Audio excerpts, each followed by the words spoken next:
మీకు ఎలా ఉంటుందంటే మ్యారిటల్ లైఫ్లో ఈమెకేమో బయటికి వెళ్ళి జాబ్ చేయాలంటుంది, ఆయనకేమో ఇష్టం ఉండకపోవచ్చు ఒక జంట. ఆమెకేమో ఇంట్లోనే ఉండాలంటుంది, ఈమెకి మాత్రం ఆమె బయటికి పంపించి జాబ్ చేయాలనిపిస్తుంది, అదొక జంట. నువ్వు బయటికి వెళ్ళు, ఇంట్లో మాత్రం వంట చేయి, రెండు చేయాలి నువ్వే అనేవాడు ఒకడు ఉంటాడు.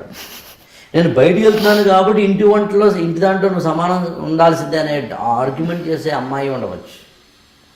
స్వార్థం కోసం ఈమె పెళ్లి చేసుకుని డబ్బు కోసం మాత్రమే పెళ్లి చేసుకుని దాని చట్టాన్ని తన యొక్క మిస్యూజ్ చేసేసే అమ్మాయిలు కూడా ఉన్నారు.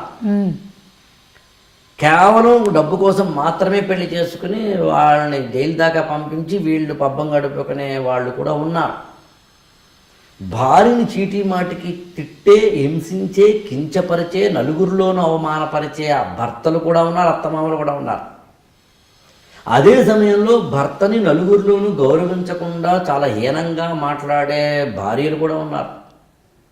సమాజంలో అందరూ ఉంటారు, సమాజం అంటేనే అందరూ ఉండేదని. అంతే. కానీ ఎవరికైనా తమకు తామే చూసుకోవాలి, whether I'm right or wrong, ethically, morally, behaviourally, am I right or not?